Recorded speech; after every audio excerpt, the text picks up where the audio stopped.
Yes guys, welcome back to another video on the channel. Match reaction settings, you get me. A little later than usual. Well, I say a little later. The game was last night and I'm filming this on the Thursday evening.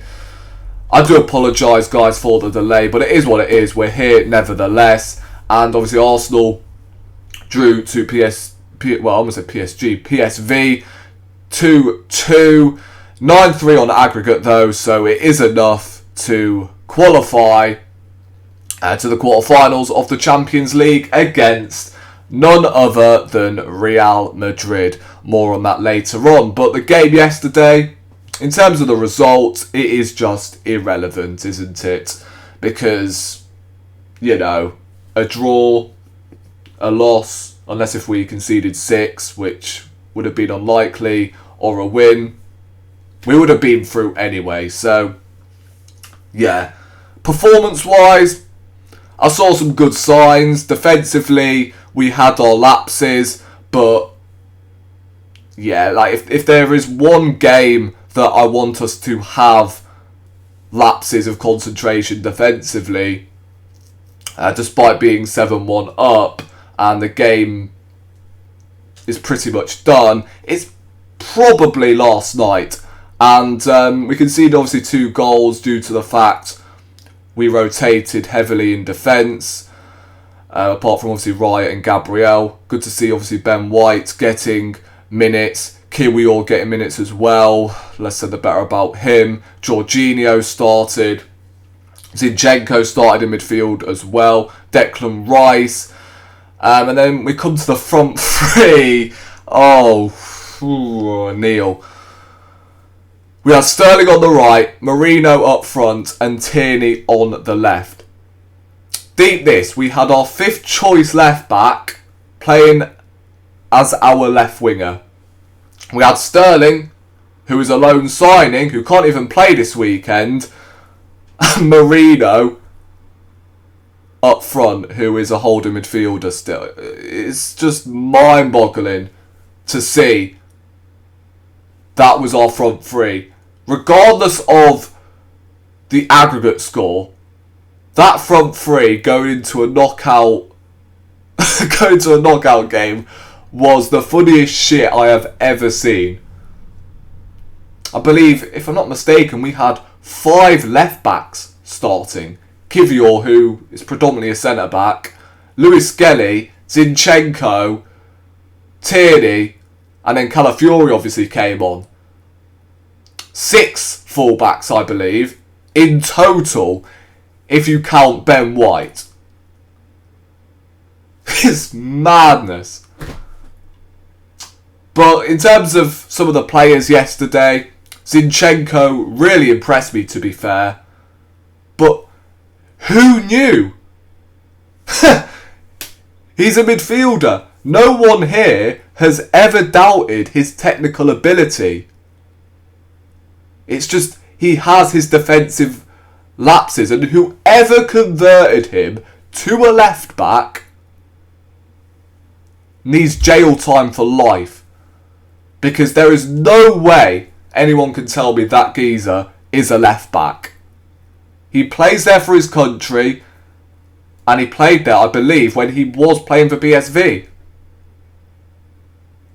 And just when we are starting to grow out of Zinchenko, Arteta thought, this is the time we're going to play in midfield. And if we actually tried this experiment sooner rather than later, then most fans would probably not have a problem with Zinchenko. Because on the ball, he's the best I've seen in the squad. And scored a stunning goal as well in the opening 5 minutes. Superb goal. And I tell you what, this may be bold, but I would start him in the 10 ahead of Ødegaard. Or play Zinchenko and Ødegaard together. I'll play Rice in the 6, Zinchenko in the 8, and Ødegaard as the 10.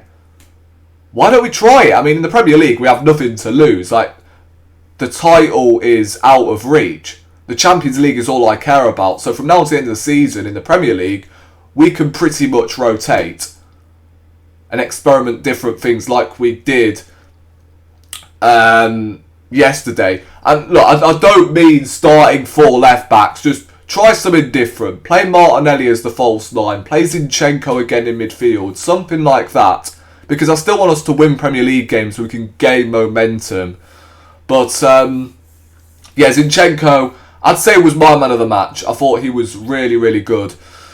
Sterling, one of his best performances in an Arsenal shirt, if you ask me. First half, bagged 2 assists. I mean, that run for the second goal, yeah, that was like prime Sterling. Back when he was at Liverpool and Man City. The ability to take on his man, whip it across. That is what we want to see more from Sterling.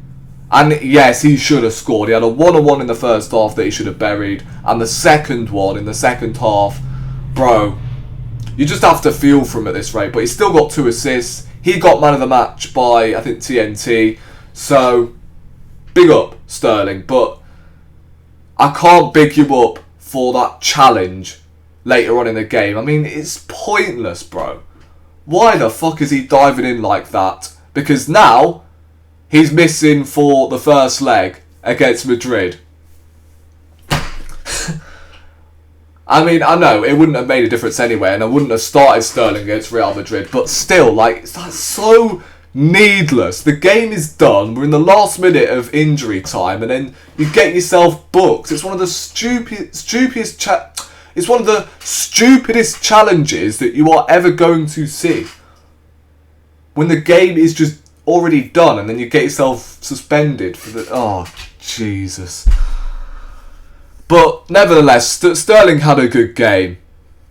And one of his better games. And hopefully he can continue this consistency from now to the end of the season. Somewhat end this season strongly. Tierney, what do you guys make of Tierney on the left wing? I thought he had a decent game. But one thing about Tierney, right, is please have an outlet up front. Someone who can actually get on the end of his crosses, because if you're not going to play someone up front, then there's no point. It is pointless having Tierney on the left hand side.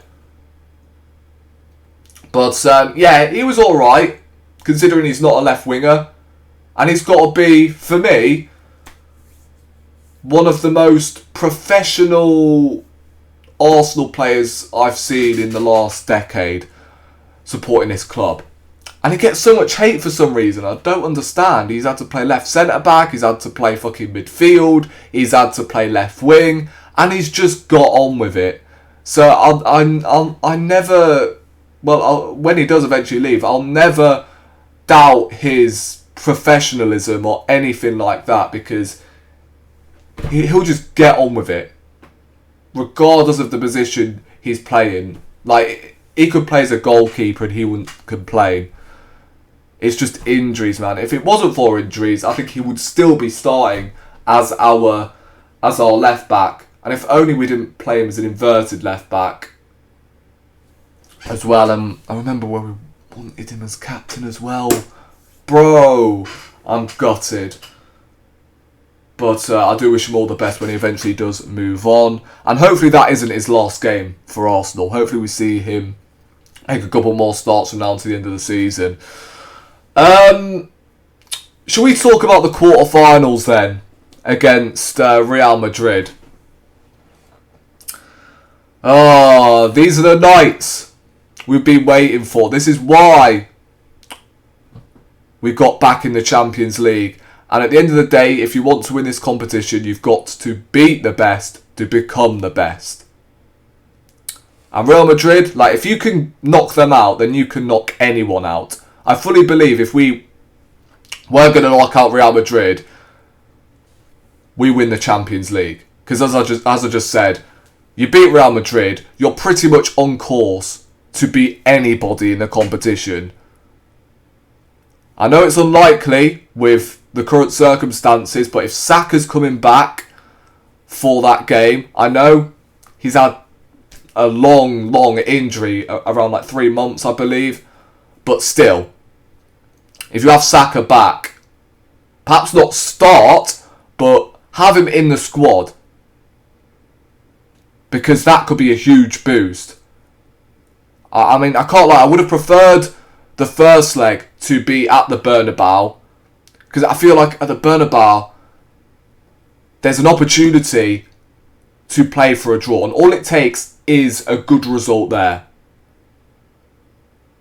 Because if you do get a good result against Real Madrid in the first leg, then that encourages them to obviously attack, come out, and you can just hit them on the break. But if you let them have some sort of lead going into the second leg, it's curtains. There is no way you're coming back from that, big man. So, that first leg at the Emirates is massive. It is massive. We have to go to the Bernabeu with like even a 1-0 lead. Something that we can hold on to, because I am more than confident in Arsenal, and with our back line, we can see out a result. So that home leg is so important. And at the end of the day, it's Real Madrid or bust for the season. If we get knocked out, season's finished. But if we somehow produce a miracle and knock Real Madrid out, who got lucky, by the way, against Atletico Madrid. By the way, what do you guys make of the penalty that got disallowed? I mean, for me, I just find it scandalous that VAR is used in a penalty shootout. Is it just me? But I've watched replay after replay, and in my personal opinion, I don't see where the second touch is from Alvarez. For me, if you're going to disallow the penalty, at least let him retake it. And I think Real Madrid got lucky, as I just said. So it would be priceless if we could knock them out. And that would put us in a really good position, because the semi-finals would be either PSG, who we've already beaten in the league phase this season, and Aston Villa, which will be a horrible game at Villa Park, I can't even lie, but we've already beaten them at Villa Park this season. So, yeah, we'll see what happens. But first we've got Chelsea at the weekend, and oh gosh, that game against Madrid, I cannot wait any longer. Can we go now? Real talk, can we go now?